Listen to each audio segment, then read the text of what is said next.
Hello दोस्तों, आप सबका स्वागत है आपके अपने यूट्यूब चैनल फिजिक्स बाय अंकित प्रजापति। आज है 12th क्लास का चैप्टर नंबर 7 पार्ट 2 का चैप्टर नंबर 7 व्यतिकरण के सूत्र। क्या है आज? व्यतिकरण के सूत्र। चलिए, पहला सूत्र, सूत्र नंबर 1, समपोषी व्यतिकरण में समपोषी व्यतिकरण की शर्त क्या होती है? समपोषी, पहले मैं बता दूं आप लोगों के लिए, व्यतिकरण जो होता है वो दो तरंगों से मिलकर होता है, दो तरंगों के अध्यारोपण से होता है व्यतिकरण। तो उसमें दो कंडीशन बनती है, एक विनाशी व्यतिकरण, एक समपोषी व्यतिकरण। तो विनाशी व्यतिकरण में जो होता है दोनों का योग जो होता है वो क्या होता है? मैक्सिमम होता है। जब दो तरंगों का योग यानी कि I1 प्लस I2 ज़्यादा हो उनके परिणामी तरंग से, तो वहाँ क्या होता है? विनाशी व्यतिकरण। और समपोषी व्यतिकरण में क्या होता है? जब दोनों तरंगे I1 प्लस I2 के अध्यारोपण से जो तरंग उत्पन्न होती है वो अधिकतम हो जाती है, तो वो उसकी कंडीशन क्या होती है? समपोषी व्यतिकरण। जब I1 यानी कि दो तरंगे I1 और I2 के अध्यारोपण से कोई एक नई तरंग बनती है और वो क्या हो जाती है? मैक्सिमम हो जाती है, अधिकतम हो जाती है। दोनों जुड़कर जो है तेज हो जाती है, उत्पन्न मतलब क्या करते हैं कि उनका परिणाम जो है मैक्सिमम आ जाता है, तो उसको क्या बोलते हैं? समपोषी व्यतिकरण। उसकी कंडीशन क्या होती है? I is greater than I1 plus I2। Number 3, सूत्र नंबर 3 और जो 4 है ये मोस्ट इम्पोर्टेंट है। और पिछले 4 साल से लगातार इन दोनों सूत्रों में से एक नंबर का न्यूमेरिकल या एक नंबर का क्वेश्चन कुछ भी आ जरूर रहा है कंटिन्यू। तो 3 और 4 को ध्यान दे पा जाइए। जब दो तरंगे एक दूसरे से फाई कलांतर पर अध्यारोपित हो,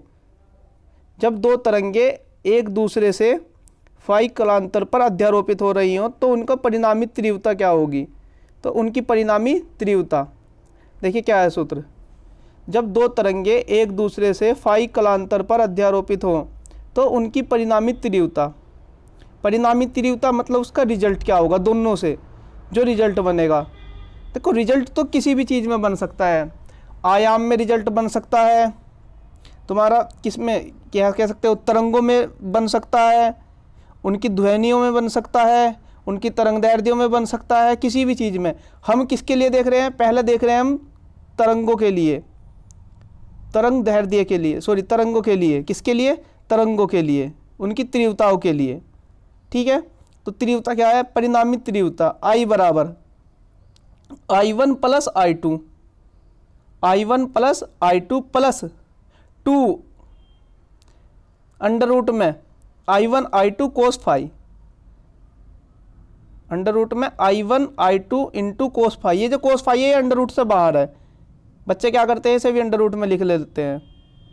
ठीक है, देखो जब दो तरंगे मिलाई, हमने क्या करा? तीसरे और चौथे में दोनों तरंगे मिलाई, उनसे क्या प्राप्त करी? व्यतिकरण तरंग। कौन सी करी? व्यतिकरण करा। ठीक है, फिर उसके बाद उससे कितने सारे रिजल्ट मिलेंगे? कहीं आवाज़ कम भी हो सकती है, कहीं ज़्यादा हो सकती है। इस तरीके से समझिए, अगर दो ध्वनि तरंगे मिला रहे हैं तो क्या है उनसे जो है, पहले तो हमने देखा तीव्रता, अब क्या देख रहे हैं नंबर 4 में? आयाम। और ये जो नंबर 4 सूत्र है ये सबसे ज़्यादा खास इंपॉर्टेंट है इस चैप्टर का। तो नंबर 4 पर, जब दो तरंगे जिनके आयाम A1 व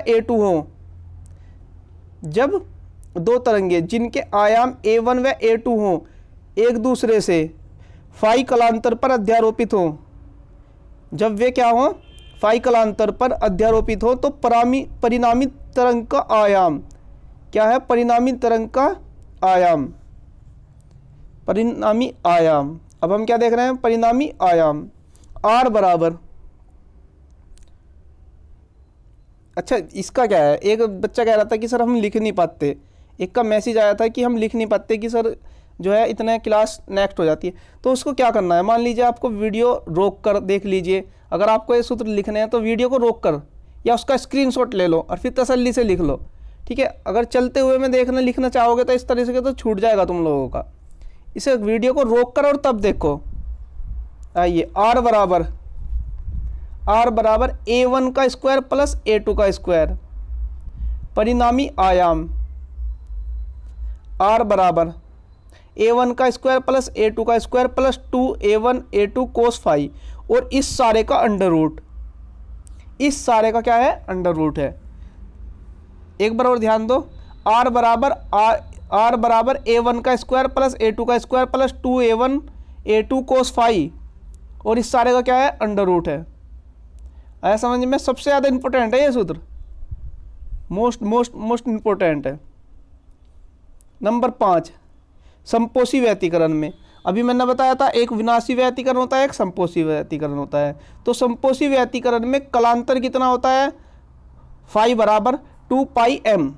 क्या होता है, फाई बराबर 2 पाई m, जहां m बराबर क्या होती है, संख्या, नंबर 0 1 2 3 4 इस तरीके से एंड सो कहीं तक भी, जहां तक तुम गिनती गिन सकते हो। तो अगर मैं यहाँ पे m बराबर 0 रखूँ तो कलांतर क्या आ जाएगा, 0। यानी कि संपोषी व्यतिकरण में कलांतर फाई बराबर क्या होता है, 0 होता है। और संपोषी व्यतिकरण में ही दीप्त फ्रिंज बनती है। तो दीप्त फ्रिंज के लिए पथांतर, संपोषी व्यतिकरण में दीप्त फ्रिंज के लिए पथांतर x बराबर m लैम्बडा। अब ये x क्या है, x में जैसे कि नाम से पता लग रहा है पथांतर, यानी कि पथों का अंतर, यानी कि जो तरंग चल रही है उसमें दो बिंदुओं का अंतर, जो तरंग अध्यारोपित हो रही है उसमें जो है दो बिंदुओं का अंतर, उनके पथों का अंतर, तो क्या कहलाएगा, पथांतर। दीप्त फ्रिंज के लिए पथांतर x बराबर m लैम्बडा। फिर क्या है, परिणामी अधिकतम तीव्रता, परिणामी अधिकतम तीव्रता, अधिकतम परिणामी तीव्रता, ठीक है, अधिकतम परिणामी तीव्रता। ये संपोषी व्यतिकरण के लिए चल रहा है सब चीज़ें, ये जो चीज़ें होती है संपोषी व्यतिकरण में होती है। तो इसका क्या है, परिणामी अधिकतम तीव्रता। आई मैक्सिमम, मैक्स का मतलब है मैक्सिमम, अधिकतम। आई मैक्सिमम बराबर के कोष्ट में a1 प्लस a2 इंटू इस सारे का क्या है, होल स्क्वायर, पूरे का होल स्क्वायर। तो आई मैक्सिमम बराबर के a1 प्लस a2 का होल स्क्वायर। के क्या है, कोस्टेंट है, नियतांक है। के क्या है, कोस्टेंट है। नंबर 6 पर आइए, विनाशी व्यतिकरण में, सूत्र नंबर 6 में क्या है, विनाशी व्यतिकरण। अब विनाशी व्यतिकरण में क्या है, देखिए, परिणामी न्यूनतम तीव्रता, जैसे संपोषी व्यतिकरण में क्या थी, अधिकतम तीव्रता थी, तो इसमें क्या होगी, न्यूनतम तीव्रता, परिणामी न्यूनतम तीव्रता। आई मिनिमम बराबर, आई मिनिमम बराबर क्या है, के a1 माइनस a2 का होल स्क्वायर, के a1 माइनस a2 का होल स्क्वायर। कलांतर, अब कलांतर क्या होता है, किसमें, विनाशी व्यतिकरण में। फाई बराबर 2m minus 1, 2m minus 1 into pi, इस सारे में पाई से गुना, यानी कि 2m माइनस 1 इंटू पाई, ठीक है। चलो, जहाँ m बराबर 1 2 3, इसमें 0 नहीं है, इसमें क्या है, 0 नहीं आने की। m बराबर 1 2 3, विनाशी व्यतिकरण में क्या है, m का मान 0 नहीं आएगा, ठीक है, समझिए। लेकिन विनाशी व्यतिकरण में कैसा फ्रिंज बनेगा, अदीप्त फ्रिंज बनेगा। कैसा बनेगा, अदीप्त फ्रिंज बनेगा। तो विनाशी व्यतिकरण के लिए, अदीप्त फ्रिंज के लिए, विनाशी व्यतिकरण में अदीप्त फ्रिंज के लिए पथांतर x बराबर m minus 1/2, m minus 1/2 into इस सारे में इंटू लैम्बडा। कोष्ट में क्या है, m माइनस 1/2 कोष्ट 1 इंटू लैम्बडा, ठीक है। आइए नंबर 7, कलांतर तथा पथांतर में संबंध, कलांतर तथा पथांतर में संबंध। अच्छा, ये जो नंबर 7 का सूत्र है ये 11th क्लास में है, 11वीं की क्लास में बुक में है ये, लेकिन यहाँ पे इस चैप्टर में यूज होता है तो इसलिए मैंने इसमें लिखवा दिया। कलांतर तथा पथांतर में संबंध। डेल्टा फाई बराबर 2 pi upon lambda into delta x. अब फाई क्या है? कलांतर, और डेल्टा एक्स क्या है? पथांतर। डेल्टा एक्स क्या है? पथांतर। और लैम्बडा भी बताने की जरूरत तो ही नहीं, लैम्बडा की तो कितनी बार बताया है, प्रकाश की तरंग दैर्ध्य है। लैम्बडा क्या है? प्रकाश की तरंग दैर्ध्य है। चलो 7 पूरे हो गए। नंबर 8 पर आइए। नंबर 8, केंद्रीय फ्रिंज से दीप्त फ्रिंज के बीच की दूरी। केंद्रीय फ्रिंज से दीप्त फ्रिंज के बीच की दूरी क्या होती है? x बराबर, ये जो x है छोटा x है, x बराबर m D lambda upon D. m capital D lambda और बटे छोटा d। नंबर 9, केंद्रीय फ्रिंज से अदीप्त फ्रिंज के बीच की दूरी। केंद्रीय फ्रिंज से अदीप्त फ्रिंज के बीच की दूरी x बराबर कोष्ट में m-1/2 d lambda upon d. x बराबर कोष्ट में m-1/2 into capital D into lambda बटे small d, d lambda upon d. ठीक है, जहां m क्या है? फ्रिंजों की संख्या, ये मैंने बताया था। m बराबर संख्या है, कैपिटल D पर्दों के बीच की दूरी।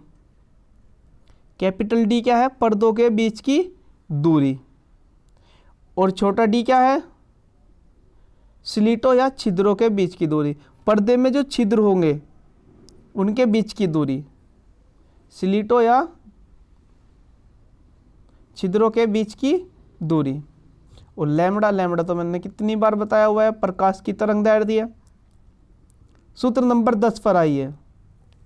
10 क्या कह रहा है? फ्रिंज चौड़ाई W बराबर, फ्रिंज चौड़ाई W बराबर D lambda upon D, capital D lambda बटे छोटा d। और ये सारे साइन बता दिए कि क्या होते हैं।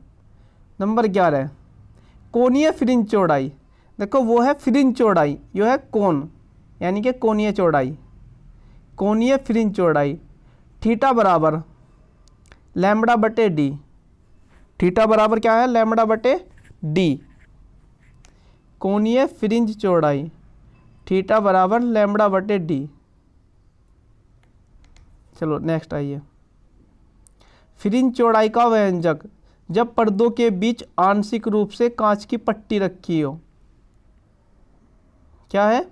फ्रिंज चौड़ाई का व्यंजक। क्या व्यंजक है? फ्रिंज चौड़ाई का व्यंजक जब पर्दों के बीच आंशिक मोटाई की कांच की पट्टी रखी हो। डेल्टा एक्स बराबर, यहाँ एक्स जो है ये फ्रिंज चौड़ाई के बराबर होता है। एक्स क्या है? फ्रिंज चौड़ाई। फ्रिंज चौड़ाई भी कह सकते हो, पथांतर भी कह सकते हो, क्योंकि जब हम कांच की पट्टी रख देते हैं तो वो पथांतर की तरह से ही हो जाता है। तो फ्रिंज चौड़ाई डेल्टा एक्स बराबर डी कोष्ट में n-1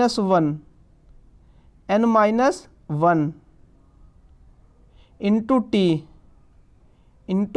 टी बटे डी। अच्छा n क्या है? n है माध्यम का अपवर्तनांक। n क्या है? माध्यम का अपवर्तनांक। बताया था पहले ही चैप्टर से, बताया जा रहा है n क्या है? माध्यम का अपवर्तनांक। t क्या है? t है कांच की, वो जो कांच की पट्टी रखी उसकी मोटाई। t क्या है? कांच की पट्टी की मोटाई। t जो है ये क्या है? कांच की पट्टी की मोटाई है, कांच की पट्टी। सही है। नंबर 13, सूत्र नंबर 13, तरंग की तीव्रता और आयाम में संबंध। तरंग की तीव्रता और आयाम में संबंध। अच्छा, ये क्या संबंध होता है? जो तरंग की तीव्रता होती है ना, वो प्रपोजनल होती है आयाम के स्क्वायर के, यानी कि आई प्रपोजनल, आई समानुपाती ए स्क्वायर, आई समानुपाती ए स्क्वायर। आया समझ में? आई समानुपाती ए स्क्वायर। ठीक है। आइए एक और चीज़। अच्छा, जिस भाई ने अभी तक हमारे चैनल को सब्सक्राइब नहीं किया है, सबसे पहले करके वो चैनल को सब्सक्राइब करें, वीडियो को ज़्यादा से ज़्यादा लाइक करें और शेयर करें। ठीक है। अब देखिए, जो पिछली क्लास थी उसमें हमारा एक सूत्र गलती हो गया था। मुझे एक बच्चे ने बताया, मैंने भी ध्यान नहीं दिया था, वो उसमें मिस प्रिंट था, क्योंकि मैं जो है ये टाइप कराता हूँ। देखो, मैं इन सब चीज़ों को अगर मैं खुद से टाइप कर रहा हूँ तो इनमें कोई गलती नहीं होगी, लेकिन अगर मैं अपने किसी स्टूडेंट से ही टाइप करा रहा हूँ तो उसमें क्या होता है, गलती हो जाती है। तो ये क्या था, स्नेल का नियम।